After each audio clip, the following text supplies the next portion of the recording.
Hola, muchas bendiciones a todos. Les mando un saludo muy cordial. Soy la licenciada Jessica y vamos a dar inicio a una clase más de nuestra materia de fundamentos de la psicología. Vamos a continuar viendo lo que son las escuelas psicológicas al respecto de la fundación de la psicología. Y el día de hoy vamos a hablar sobre esta escuela que se la denomina psicoanálisis.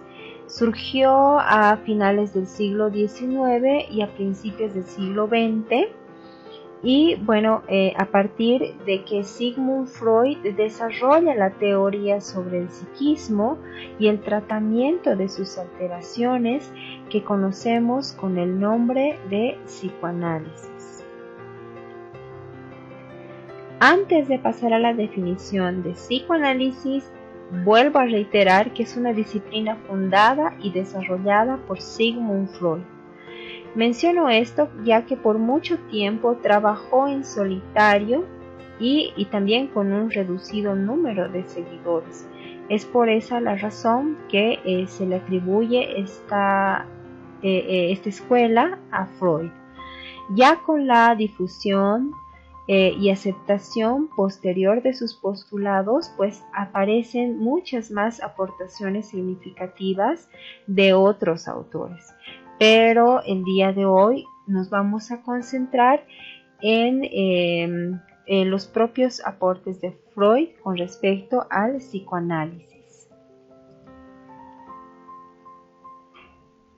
En su definición de psicoanálisis, Freud distingue tres niveles. El primero dice que el psicoanálisis es un método de investigación que consiste esencialmente en hacer accesible al significado inconsciente de las manifestaciones de un individuo. Cuando hablamos de manifestaciones hablamos de palabras, actos, sueños, fantasías, etc. El método se basa principalmente en la interpretación de las asociaciones libres del sujeto. Es decir, que a partir de este método del psicoanálisis, el inconsciente ya para nosotros puede llegar a ser accesible y además que es posible poder estudiarlo. El inconsciente se manifiesta a través de los actos que nosotros realizamos y también a través de nuestros sueños, como ya les había mencionado. Más adelante vamos a entender sobre la interpretación, cómo realizar las interpretaciones a través de las asociaciones libres de una persona. En segundo lugar, el psicoanálisis es un método psicoterapéutico basado en dicha investigación para el tratamiento de los trastornos neuróticos. Es decir, que es una terapia que ayuda a las personas. No solamente la psiquiatría o la psicología clínica aborda lo que es este tratamiento psicoterapéutico, sino que también muchos psicólogos lo hacen. En tercer lugar, el psicoanálisis es un conjunto de teorías de psicología y psicopatología en las que se sistematizan, es decir, que se ordenan, se organizan, los datos obtenidos por la investigación y el tratamiento psicoanalítico. Para poder tratar de entender un poco más sobre lo que es esta escuela del psicoanálisis, la vamos a poner en palabras un poco más sencillas. Es decir, que el psicoanálisis es una teoría para comprender el inconsciente. También es una terapia para superar problemas emocionales y ayudar a descubrir la raíz de los problemas. Esta terapia indaga en las profundidades de la mente a través de la palabra. Se dice que la palabra es la llave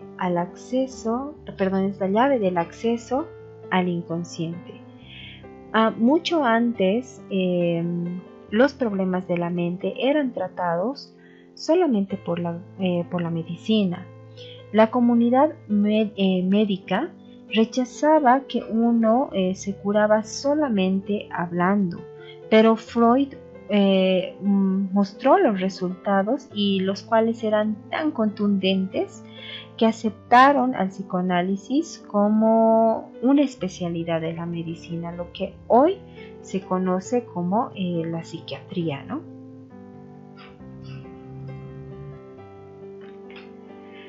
A partir de esta definición del psicoanálisis podemos establecer su objeto y su método. Entonces, su objeto de estudio del psicoanálisis es el inconsciente y el método por el que se estudia consiste en la interpretación de las asociaciones libres. Hay diferentes métodos pues para tratar las enfermedades mentales o para estudiar o ingresar a todo lo que es lo inconsciente, ¿no? Vamos a hablar de dos. En primer lugar está la interpretación de sueños, es decir, que a través de los sueños también es posible interpretar el inconsciente. También se dice que los sueños es otra llave al inconsciente y en ellos están ocultos nuestros deseos reprimidos. De esto también hablaba Freud.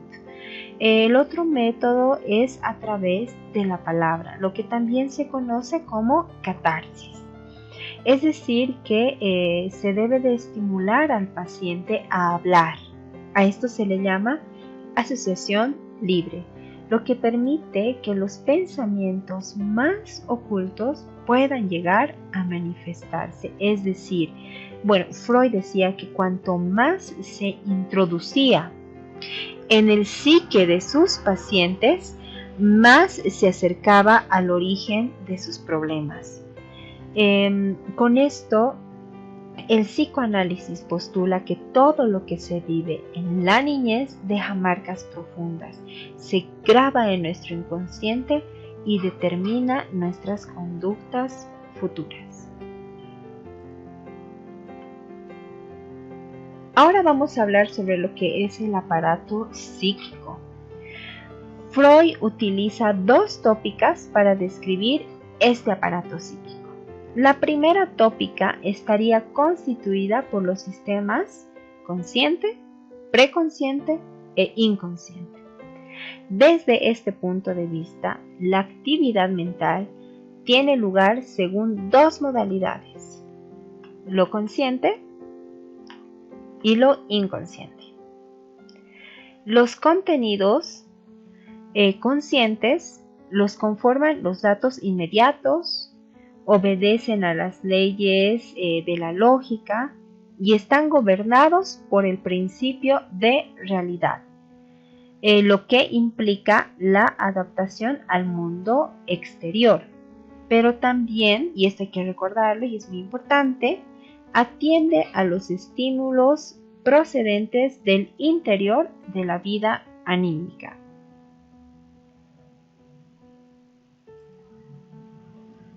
Ahora vamos a ver sobre los contenidos del inconsciente. Estos solo pueden ser inferidos. El sujeto no está advertido de ellos, es decir, que nosotros no somos conscientes de estos contenidos y están regidos por el principio del placer. Los procesos inconscientes son de dos clases: los que están sujetos a represión, son dinámicamente inconscientes, y los que son inconscientes en un momento determinado, pero que al no ser reprimidos tienen la posibilidad de transformarse en conscientes. A estos últimos se los denomina preconscientes. Más adelante tengo una diapositiva para mostrarles cuáles son los contenidos preconscientes para que podamos entender este aspecto. Ahora vamos a hablar de la segunda tópica, en la que se estructura el aparato psíquico, las cuales son el yo, el ello y el superyo. Vamos a hablar primero del yo. Vendría a ser identificado, aunque no absolutamente, con el consciente, y en palabras de Freud representaría a la razón y al sentido común, es decir, que el yo está representado por el raciocinio, por el sentido común, etc. Y se gobernaría por el principio de realidad. Ahora vamos a hablar del ello, que se correspondería con el inconsciente y estaría gobernado por el principio del placer. Es decir, que dentro del ello están los instintos. Freud lo describe al ello como desorganizado, emocional, oscuro y difícilmente accesible, es decir, un caos o una caldera plena de hirvientes estímulos. Por último, vamos a hablar del superyo, que corresponde de la introyección de las figuras de los progenitores, es decir, de los padres, tal como eran vividas en la niñez. Y por lo tanto, dentro del superyo está todo lo que se conoce como lo bueno y lo malo. Para entender un poco más con respecto a la segunda tópica, las vamos a tratar de analizar más profundamente. El yo se la puede entender como una personalidad ejecutiva y esta se manifiesta en formas sociales aceptables. Ya habíamos mencionado que es regido por el principio de la realidad y reprime los deseos del ello, es decir, que trata de contenerlo, ¿no? Está al tanto de las exigencias del medio y modifica su comportamiento de modo que las presiones instintivas del ello queden satisfechas de manera apropiada. Ahora, con respecto a el ello, es el menos accesible. El ello no tiene contacto con el entorno y se guía por el principio del placer. Tiene necesidades libidinosas, las cuales se manifiestan de forma directa mediante experiencias sexuales indirectas, también a través de sueños o fantasías. Con respecto a lo que es el superyo, incorpora normas morales que el yo percibe de una figura de autoridad, como ya lo habíamos mencionado, de los padres, y representa aspectos positivos como negativos de normas de conducirse. La conciencia manifiesta aspectos negativos del superyo y determina qué actividades son tabúes, lo cual puede generar culpa.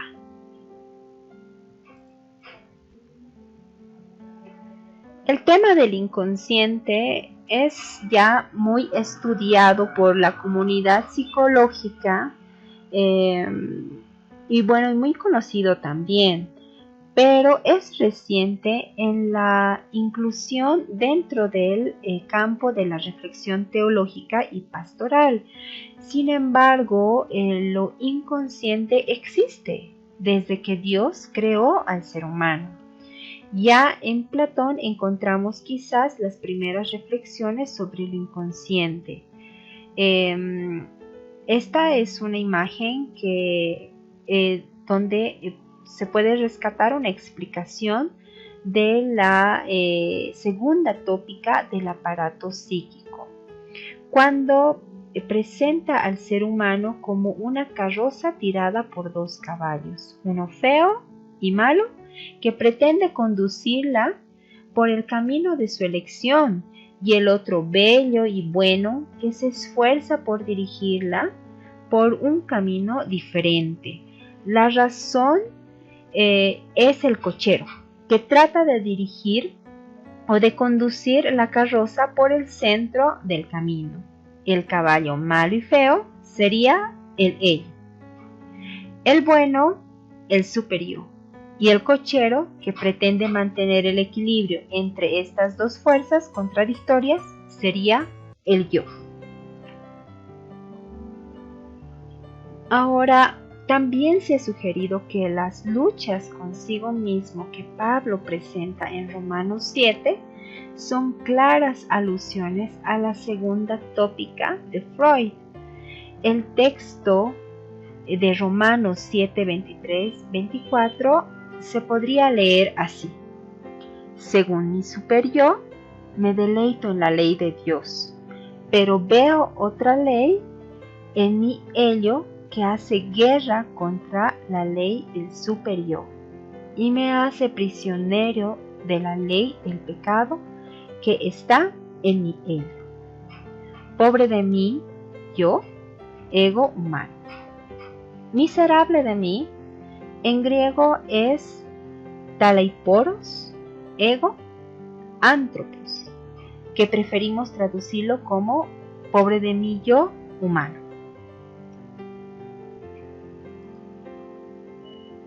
No debe confundirnos el hecho que al tratar el tema de lo inconsciente hayamos comenzado con la mención de las dos tópicas del aparato psíquico.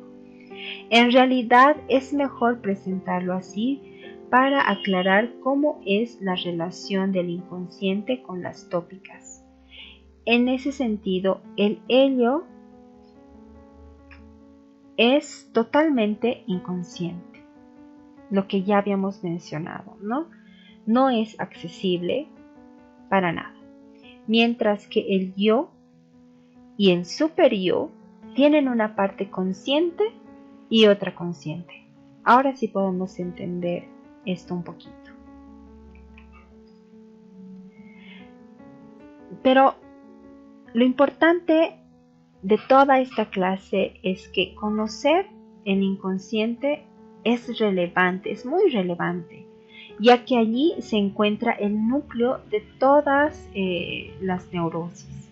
Por lo general, cuando son conocidas y manejadas las causas que motivan los trastornos de personalidad, estos tienden a desaparecer. Los trastornos de la personalidad suelen tener su origen en traumas infantiles, como ya lo habíamos dicho, ¿no?, en las diapositivas anteriores. El niño, según el autor, es como un cemento fresco, es decir, aún un ave puede dejar su huella en él. El adulto es como un cemento pero endurecido, es decir, ni un elefante logra dejar huella en él. Claro que el cemento endurecido también puede ser roto, pero lo que queremos señalar es la maleabilidad del niño, es lo frágil que es un niño, ¿no? Es decir, una vida puede ser arruinada para siempre por una experiencia traumática. Nada se olvida, la mente es como un inmenso grabador. Todo lo que hemos dicho, visto, oído, vivenciado, lo tenemos dentro de nosotros, es decir, dentro de nuestro inconsciente, y está vivo, tiene poder y por lo tanto se expresa y a veces nos traiciona. También es bueno decir que el trabajo con el inconsciente debe de ser realizado por personas capacitadas y bueno, requiere muchísimo entrenamiento.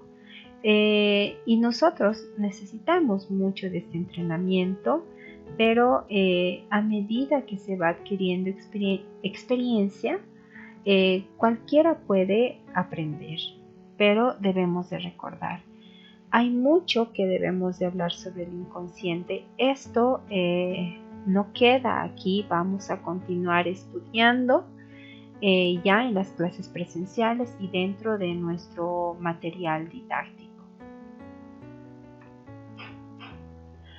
Muchas gracias por tu tiempo, por tu atención. Hasta la siguiente clase.